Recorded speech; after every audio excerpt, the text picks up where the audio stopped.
let's go back in time and let's tell the story of Cliff Ronning. So I want kids to know what it was like for you when you were their age. Yeah, I mean, I can go right back to, 5 years old, 6 years old. I played my first hockey at Burning Winter Club. In pup hockey, it was called back then. But let's go back even further. I mean, you must have fell in love with the game before that. I fell in love with competition. So it wasn't just the game of hockey. It was all to do with competing. It had to do with if I was playing ping pong, playing chess, playing checkers. Back then, what would you be playing? I mean, but you were playing hockey in your house with your grandma, right? Yep. So did you guys make games? What was that like? I think they probably let me score quite a bit because I'd be all upset if I didn't. I was one of those kids that I was driven. You're watching CBC Hockey Night in Canada. We on watched Saturday Hockey nights. Night in Canada. You got a team. You're cheering for the Canucks. Are they even going yet? Yeah, the Canucks. I went to my first game. I think I was probably, I would say, about 8 years old. My dad would love the game of hockey. I guess that's really the one that kind of loved the game of hockey. And then I kind of just followed my dad's footsteps, watching games on TV, watching the Canucks, and slowly just loved the game of hockey. But I remember there was a turning point. I'll get to that one sec, but I enjoyed playing lacrosse.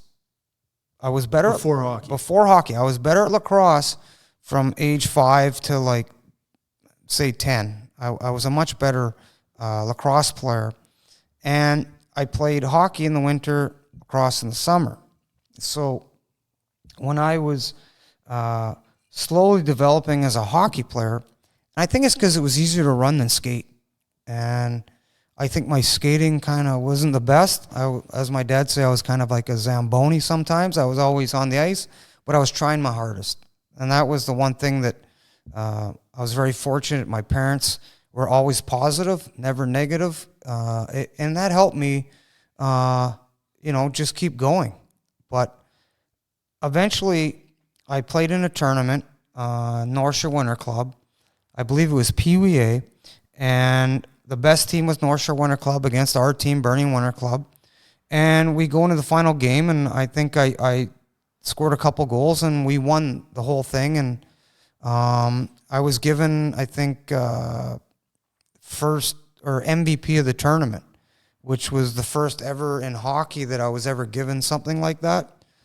In lacrosse, things came easy, but hockey, I was always 5th or 6th player on the team. And then eventually, once my skating started coming along, then the lacrosse sense started coming out in the hockey game. What about that PeeWee year? What were you doing on a daily basis to get better at hockey? Well, I would be, our team, Burning Winter Club, I was coached well by Al Patterson. We had a good team. The same team that played lacrosse together, we played hockey together. And that was awesome. And that was, and all the kids were pretty talented. They were all driven. They all wanted to get better. Some were better at lacrosse than hockey, but they all had the try in them.